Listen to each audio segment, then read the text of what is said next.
નમસ્કાર મિત્રો, વિડીયોમાં તમારું સ્વાગત છે। જી હા મિત્રો, અત્યારે હાલ મોટા અને મહત્વના સમાચાર સામે આવી રહ્યા છે। તો મિત્રો, સમાચારમાં વાત કરીએ તો રાજ્યમાં વાહકજન્ય રોગ નિયંત્રણ કાર્યક્રમ હેઠળ મેલેરિયા નિર્મૂલ કામગીરીને વધુ સઘન બનાવવા મુખ્યમંત્રી ભૂપેન્દ્ર પટેલના માર્ગદર્શન તેમજ આરોગ્ય મંત્રી ઋષિકેશ પટેલના નિવૃત્ત આરોગ્ય અને પરિવાર કલ્યાણ વિભાગ દ્વારા રાજ્યમાં નાગરિકો માટે અગમચેતીના ભાગરૂપે માર્ગદર્શિકા જાહેર કરવામાં આવી છે। જી હા મિત્રો, અત્યારે હાલ મોટા સમાચાર સામે આવી રહ્યા છે। તો મિત્રો, સમાચારમાં વધુ વિગતવાર વાત કરીએ તો આ માર્ગદર્શિકા મુજબ જો શરીરમાં તાવની અસર દેખાય તો લોહીની તપાસ કરાવી અને તપાસ દરમિયાન મેલેરિયાના લક્ષણો જોવા મળે તો તેની સંપૂર્ણ સારવાર લેવી હિતવાહ છે। મચ્છરથી બચવા અને મચ્છર વિરોધી ક્રીમ, ઓઇલ અને અગરબત્તીનો ઉપયોગ કરવો। ઘરમાં અને ઘરની આજુબાજુ રાખવામાં આવેલા પાણીના સંગ્રહના પાત્રોને હવાચુસ્ત ઢાંકણથી બંધ રાખવા। જી હા મિત્રો, અત્યારે હાલ મોટા સમાચાર સામે આવી રહ્યા છે।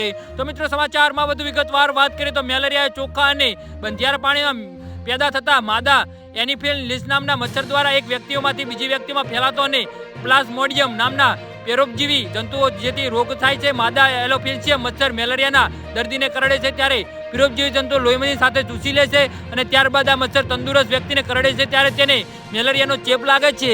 જી હા મિત્રો, તો આના વિશે તમારું શું કહેવું છે તો નીચે અમારી કમેન્ટ બોક્સમાં જરૂરથી જણાવજો અને અમારી યુટ્યુબ ચેનલને સબસ્ક્રાઇબ કરવાની ભૂલતા નહીં। વિડીયો પૂરો જોવા બદલ તમારો ખૂબ ખૂબ આભાર।